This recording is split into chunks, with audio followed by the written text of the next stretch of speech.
Welcome everyone. Hi, I'm Rutabaga Kishi, Director of Research and Innovation at ACLED. I'm joined by Kalina Raleigh, our Executive Director, and we are hoping to chat with you today about a new suite of early warning tools at ACLED. Some of them are things that you may know of.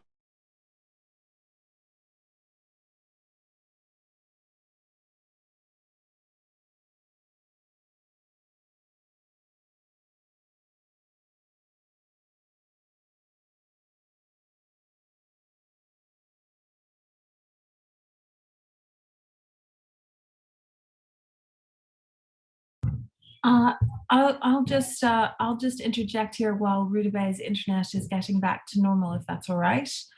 Thank you very much for attending the session. We were going to, Rutaba was about to introduce our suite of early warning tools. And we wanted to explain why we have organized this the way we have and our approach to early warning at ACLED. Over the years, we have been developing a number of different ways to engage with early warning, and that has started with some wonderful support from the FFO in Germany. And we've really thought through the ways in which the idea is useful to people, especially the main user communities of ACLED. And we have decided that effectively one person, one entity, often needs a host of different tools to assess risk in order to identify early warnings. And so prediction is typically done is often what we think may be too far out into the future to be immediately useful to people who need to know whether or not an environment in which they are working is particularly useful, or whether policy decisions are useful within. So we have offered a number of tools typically within ACLED already, but we haven't really thought about them as early warning specifically. And so now we have grouped them together, we've created a website, and we are going to be presenting said website today. And then of course it will be open to the public. And what we'd really love for you to do today is to comment very openly on what you think is useful and less useful about these different ways. In fact, Rutaba is back, so I'm more than happy to turn the floor over to her. Rutaba, I was just talking about how we've long offered different types of tools that could be branded as early warning, but we haven't really talked about them in terms of early warning. Thank you. Thanks for picking up. Sorry about that ceremonious dropping. As Kalina was probably filling you in on, we have these various tools with the hope being that we can really underline how there's no single tool that will be in and of itself a silver bullet to answer questions about early warning. And early warning is very the risks, the various types of risks that feed into things that can elevate a risk of violence are varied. And so we need a multitude of tools to be able to get at these various questions. And that's what we're hoping to do with the Research Hub, which allows for all of these various things. So we imagine that the types of users that are going to be coming to this will include those that might be working in a specific context. You might be a Nigeria analyst, and so you're really worried about the early warning signs with a specific context in which you work. Others might be someone who are more interested in global risks, and perhaps you are hoping to find what places you should be worried about each week to week.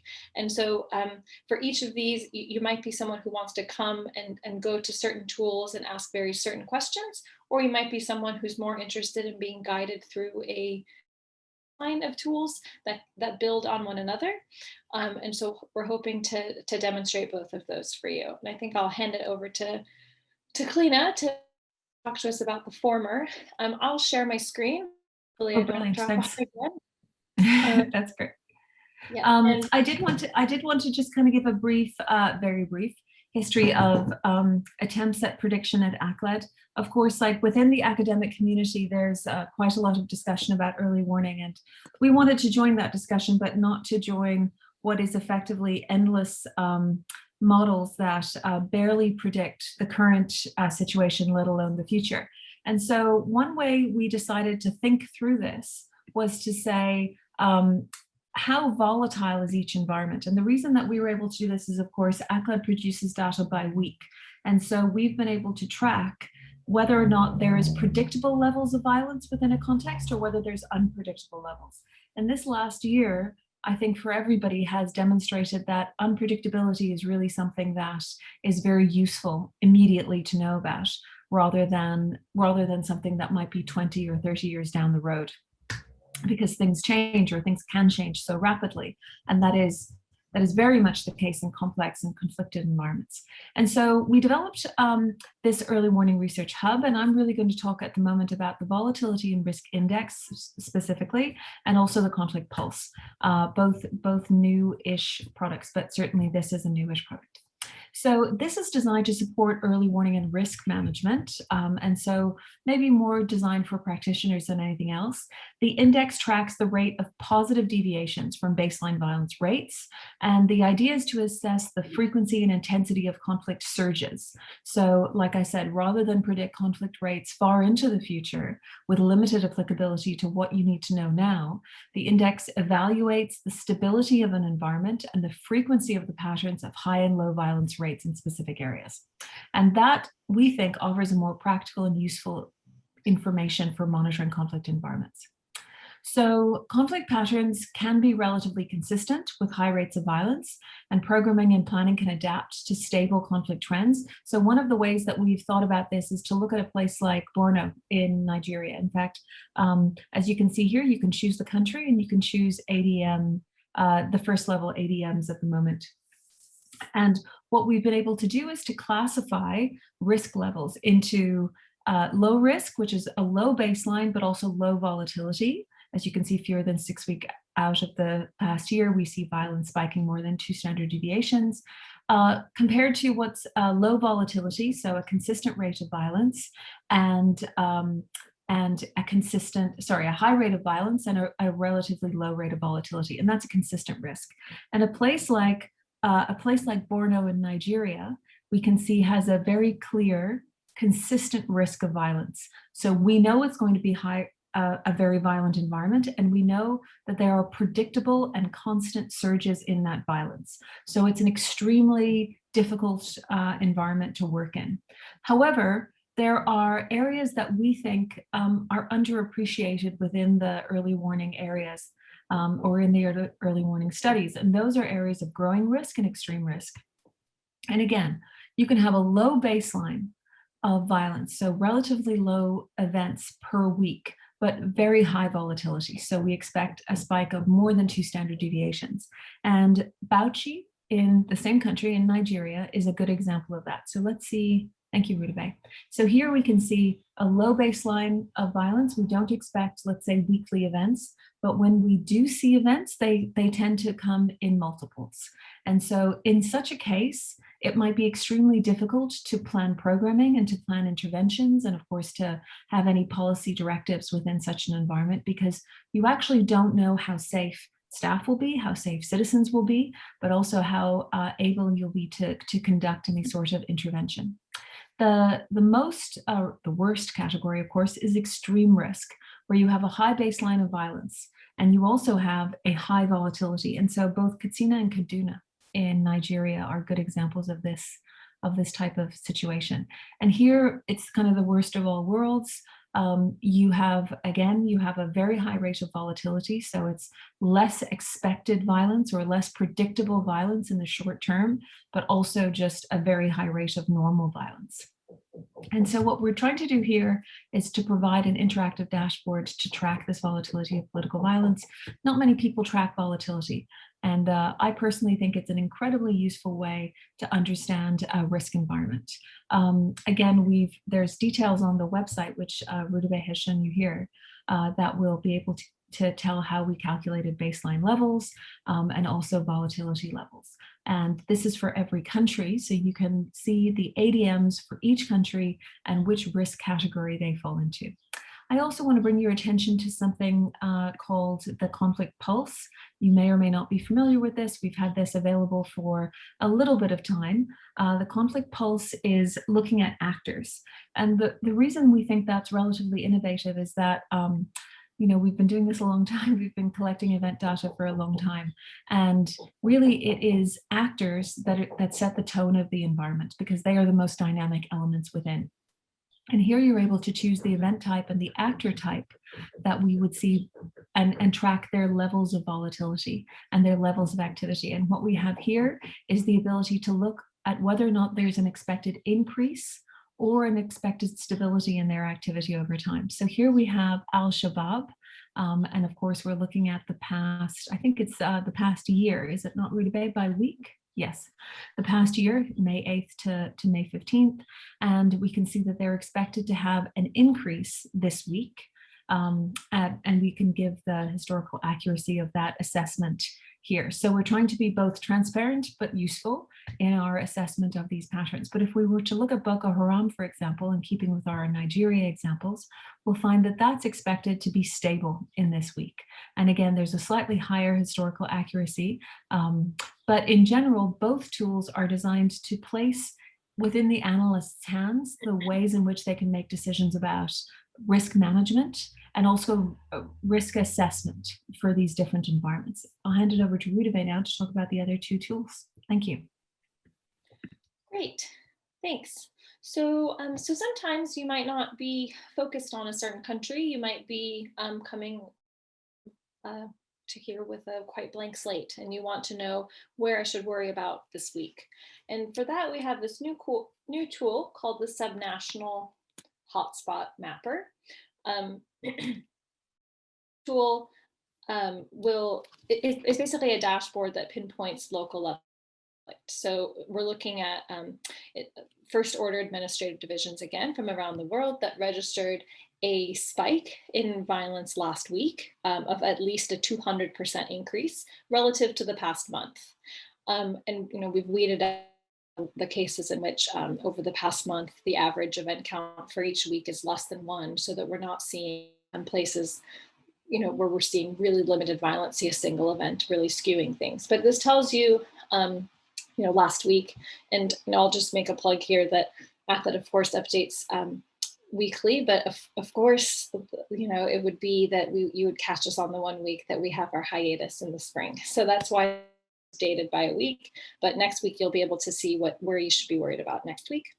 And so here we see a little various administrative divisions and how much of an increase we saw last week, and they're all mapped out. And if you click on them, you'll see, for example, this is Sagaing, and you'll see that it will show you exactly where that is on in Myanmar. And so you might be interested, that just tells you that this is a place that saw significant spike last week. But you might be interested to know, well, what kind of place is, and it might be useful in that case to go back to the same volatility and risk predictability index that Kalina was discussing earlier, and we can look specifically at this administrative unit to see what kind of place it is. And so if we select Myanmar here, we look specifically at Sagaing here, we see that it is a low risk, meaning that it's a very low sign of violence, and any deviations that we've been seeing have been showing up only very recently, which we all that this is related to the aftermath of the coup there. But if we, let's say, had not known that, or if we were wondering what kind of environment Myanmar is more broadly, we could be looking at another tool, the Global Threat Tracker, which helps us to identify a watch list of countries to look at each week.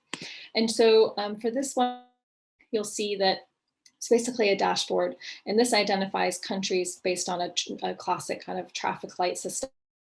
And it tells us where we saw a significant, so 40% or more increase in violence in a country last week relative to the past month, where we've seen a decrease of more than 40%, and then yellow is that in between band. And the countries that are red are places where we've seen this significant increase last week, and we also will see a list, a watch list, if you will, here on the right, which will be updated each week. And so we see that lo and behold, Myanmar is, of course, on this list where it saw a 71% increase in violence last week relative to the past month.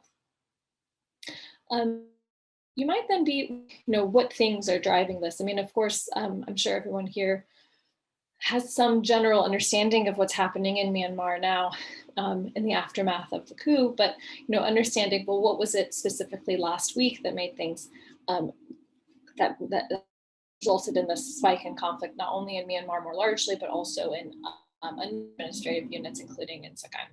And so you might go to some of our older products, if you will. So some of you might be familiar with these, and for those who are not, I would really suggest, I think there's some of our better products, where we have a regional overview that looks at that helps to contextualize information, helps to give a description of the things that have been happening. And so as opposed to just listing out every event that happened in a region or a country last week, because of course you could download the data, which is freely accessible to be able to do that if you just want to read through all the events. But if you want the information contextualized a bit, that each week in these regional overviews. And so I might click on the Southeast Asia one to look more specifically at what is happening in Myanmar. And you can read the full piece here. And there's an interactive dashboard that goes with each of the regional overviews at the bottom that you can use to look specifically at different event counts and changes, etc. But if we were to look at that, we would see that, in fact, and the country names will be bolded when they're first introduced, so you can kind of more easily hop to it. We'd see that it says that armed resistance against the military junta intensified last week as local resistance groups fought against the Myanmar military in Sagaing and elsewhere. And in Sagaing, the Myanmar military and a local resistance group clashed on multiple days along the Chin. The resistance group sank multiple military ships, and it comes as the National Unity Government announces the formation of a People's Defense Force, which is meant to serve as a precursor to a federal Union Army. And so it gives you that little bit of background to understand why it is that Myanmar is red, why it is that Sagaing is seeing a specific spike. And so that could give someone necessarily want to come to the table knowing exactly where to look at, where to start. We also have other tools on the early warning hub. Again, some of these tools that some of you might be familiar with already, and for those of you who are not, our local conflict observatories offer regular and in-depth analysis on specific contexts. So if one of the places that you want to look at happens to be one of the places we have an observatory, you'd be in luck. Currently, we have one called Cabo Legado that tracks developments in.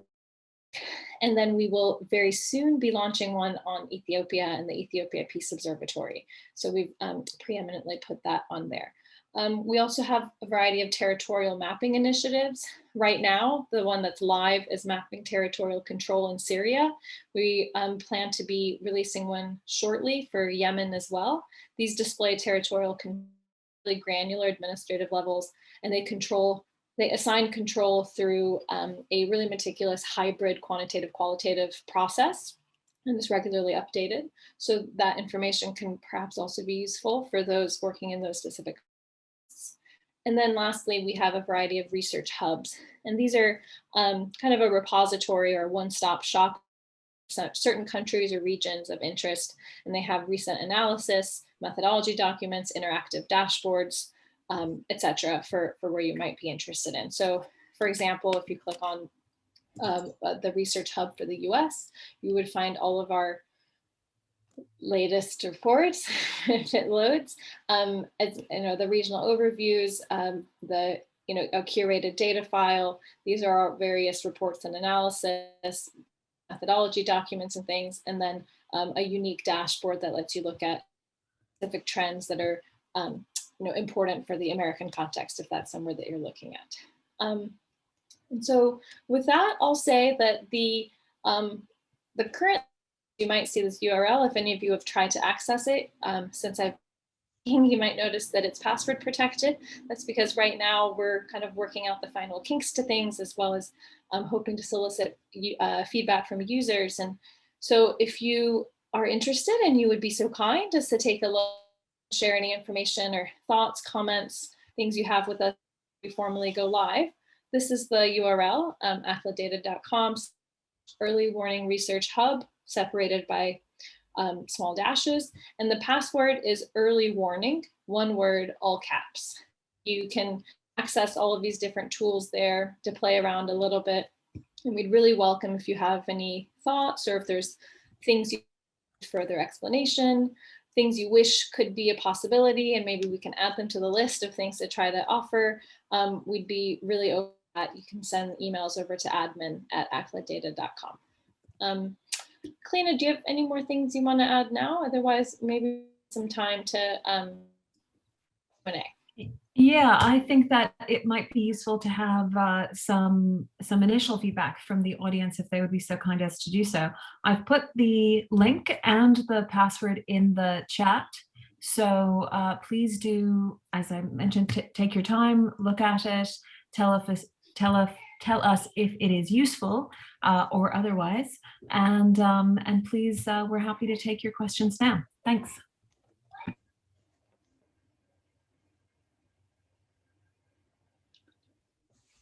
Great. So my understanding, Kamso, if you're still with us, is that people can just drop their questions into the chat. Is that right? Hopefully. I just saw a nice comment. That's yes. Thanks, cool. Thanks, Nicole. Like it's working. We really, it's one of these things whereby it's quite interactive and particular to the individual. So Kieran, I'm assuming this is looking at battle events and other violent events. Are protest or riot data integrated, and how might they be in the future? You're right at the moment that it is violent events that we're focusing on. Rutabaga, do you want to talk about how this might shift into the future? Sure. I mean, we have all the information there, and it would be useful to use it. I don't know if it makes sense to have these kind of distinct things within the same tools, but it might make sense to have some kind of protest.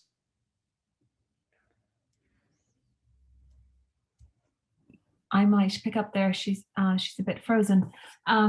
I agree with you that that there's certainly a space for looking at protest events. The issue, I suppose, is that protest events tend to follow two different types of patterns. They're either constant, as we might find in a country like India, or they have surges, so they come in movements. And so you might get a bit of a you might violate some standard laws about the basically deviation patterns by trying to categorize them. We've got some interesting protest changes coming. We're right now running a pilot about I think Rutabaga just fell off there for a second. We're right now running a pilot about the underlying kind of motivations for protests. And with that, we will, of course, do some interesting analysis, I believe, on where we see different types of motivations emerge. But we spent, I should mention, we spent a tremendous amount of time about, maybe 3 or 4 years ago, trying to figure out whether or not protests were a precursor to more serious acts of organized violence. And we engaged with several statisticians, some of which were from the Turing Center here in Britain, and no one, using even some of the most sophisticated tools that I've ever seen for detecting patterns, could find something consistent. And so I really do think that it might be, we might be searching for something that is not readily there. But Nicole, I would fully agree with you that tracking deviations is really very, very, very important, and something that I think hasn't been done sufficiently, in part because it's, as much as ACLED's been producing these data now for several years, it has been not necessarily open to early in prediction and early warning that people would use event data at such a granular scale. And with that, we have to really start talking more about patterns and deviations rather than onset, which is incredibly difficult to predict, and really is not what most people are dealing with. Most people are dealing with shifts in patterns rather than onset. So there's a few. I think Rutabaga is back, which is brilliant. I'm sorry. I don't know why this is happening. That's all right. Thanks very much, Joel. That's very kind. And Fantur, is there any specific partnership in Nigeria like we have in Afghanistan and Yemen?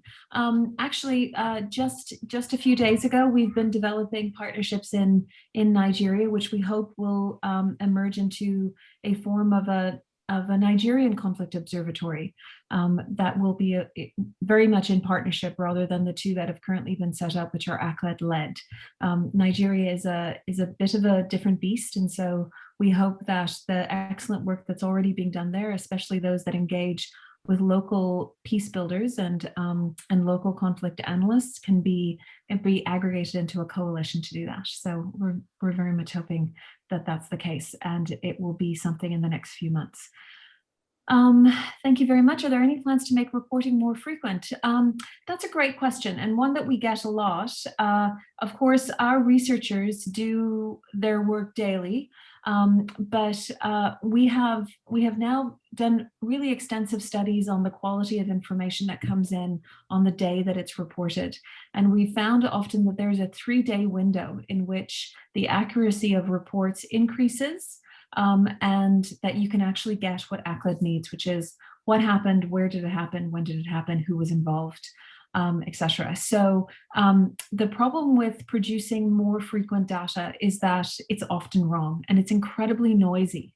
And so people who are making decisions on very quickly released data often are making decisions on bad information.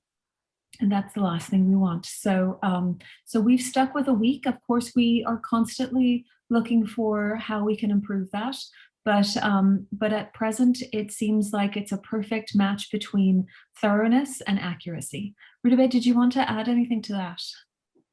No, I think that's a really good way to put it. That I think, aside from kind of the capacity constraints with expanding to becoming even more real time, it's to what end? Because we would have to update so much of the information as increasingly more and more information comes in for events right in the immediate aftermath after they happen. That it seems kind of like a futile effort. Yeah, and again, I think that we're very eager to make sure that that noise and bias are limited in the information, because it is, as you know, so quickly produced, and so we have to take steps to ensure that we have a very rigorous system of review and cleaning that happens every week. And that is thorough simply because we give it the time it requires. So I will certainly, you all will be the first to know if we release more than once a week. And thank you very much for your comments. There's another one in here. Have you tried using ratios such as volatility, fatalities, etc., to be a better indicator for tracking violence? So there's obviously many ways to track violence that build on events, whether it's be things like the number of locations that are affected or the density of effects, and so this is really another way that we've tried to do so, and we certainly will see how this lands and return to it. It's we are, as Rudabeh likes to say, it's a you don't say it's a growing project, you say it's a living, yeah, it's it's a living project. It grows. So by all means, I'm sure next year we'll have something else to showcase. Do you want go please? Yeah, please go ahead. Let's see. Well, one that came in that I immediately just wanted to say yes to is the question that is access to ACLED data still free? And that is a very loud yes. You might notice that now you need to register for an account, that it's a free account. For those of you who've been using ACLED for a long time, you might remember back in the day when no one asked you for anything to download the data. And now what we're asking for is just more information about who you are and what you're using the data for, which is giving us a bit more insight into all the ways in which ACLED data are used. And once you apply for or once you establish an account, you will have immediate access to the data. But what has changed is that access is not unlimited indefinitely. For those who need more unlimited access, you're welcome to reach out to us at access@acleddata.com, and we can discuss further how to make such an arrangement possible. Our hope is to make people establish mutually beneficial relationships with all the various great organizations that are making use of the data to do really interesting things. So can I just interject there super quickly, if I might? Ishmaela asked an earlier question, which I think really plays well to what you said, which is, does ACLED plan on adding other human security indicators? And one of the ways that this registration system has been incredibly beneficial is that we have a number of partnerships now with people who have, let's say, comparable or how can I put it, complementary information that we hope to engage with rather than recreating the wheel ourselves. Sorry, Rutabaga. Oh, that was really helpful. So in going to a few more questions, I see Kirsten has asked if there's any kind of internal, external monitoring that tracks the quality or accuracy of the global threat predictions. And I imagine you might be talking about the field map. I think something that will really underline is that these are based purely off of a very simple, like increases or decreases in violence in a really short time span. We're looking at last week relative to last month. And so I would really say that this is just a list of potential hotspots. And I would really put potential at the beginning of kind of all of these discussions we have about these different tools, because just seeing a spike over a course of 1 week doesn't necessarily in and of itself mean anything, which is again why we really try to underline that, like, the answer is not just go to the global threat tracker and look at the watch list and that's your answer. You really need to go through the song and dance of understanding why, different countries or regions or what have you may or may not be seeing this type of increase. And the hope is that if you are able to kind of look at some of the points, such as the things that are unpacked in like the qualitative regional overviews, it helps you to understand, is this really an anomaly or not? And the volatility index, again, that's going to really underline, is this an anomaly or is this something we see in these contexts? And I think that is a really important kind of counterpoint to just looking at a watch list. So in that sense, we aren't doing, quote unquote, accuracy testing in the sense that, like, I don't think any of us are pretending that these are in and of themselves an accurate indicator, just on its own on the watch list. But for some of the other things, I mean, like the conflict pulse that Clayton was talking about, you see that it looks at the historical accuracy of the models, the things that are built on a little bit more than just simply like did we see a deviation last week or not? I was going to address Ryan's comment about any further development of fatality data, especially on marginalized groups, to support potential identification of atrocity risks. That's a great question. And I would say that it's one that's particularly difficult because to extract a marginalized group atrocity risk often requires a slightly different unit of analysis, but more important than that, it's relative to other groups within the state rather than other groups within the globe. And we do quite extensive analysis of different countries. In fact, that what Rutabaga highlighted there with our conflict observatories is a really good way for people to take a much deeper dive into the levels of atrocities and also the risk patterns that are present within a state. And that's consistently updated every week. In other cases, such as countries of the Middle East or potentially Central and South America, we might do intermittent reports. And in doing so, what we try to do is to highlight different groups' risk levels and how that's affecting them. And so, so we're trying to walk a line between not overwhelming people with information and still being relatively useful for what information is needed. Thank you very much for your comments. Great. Maybe I'll take this question from Daniel about wondering about the actual how the sausage is made, if you will, to collect the events and the systematic process behind that, in an effort to not take up the whole rest of the time we have. In really broad strokes, we are a researcher-based project. We have a team of researchers, nearly, I think, 200 of us now, based around the world. They look at a variety of different sources. We've curated specific unique sourcing profiles for each of the contexts we cover that draw on things like traditional media, though we really prioritize local media, including in local languages. We code in over 75 different languages. We look at some trusted new media. We don't crowdsource, but we do look at things like the trusted kind of Twitter accounts of journalists, for example, things like that. We look at reports from international organizations like the UN's and Amnesty International, those types of deep dive reports. And then we also have partnerships with local conflict observatories, local organizations that are doing data collection. And not to subject you to more of my talking, but if you're interested in yesterday's panel that I understand is recorded and available on the conference website, was on a panel with a number of our partners where we all discussed some of our different data collection processes and the ways that our partners, we had some from the US, from Mozambique, from Afghanistan, and from Yemen, talking about the different ways that they collect information, which we in turn at ACLED integrate into the work that we do. So that's hopefully ACLED in an elevator pitch, but that gives you a little bit of background. We release data weekly, and so it goes through 3 rounds of review each week before it's made publicly available to you. Did I just want to, there's that was brilliant, thank you. There's one more comment from Sanjay about whether or not we're working with the Informed group.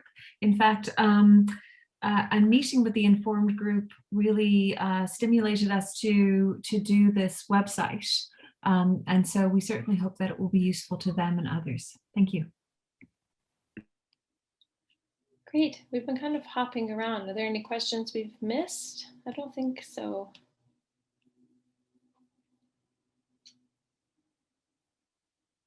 Yeah, so well, we're certainly willing, of course, to take a few more questions, but if there isn't such questions, then I want to thank everybody for their time.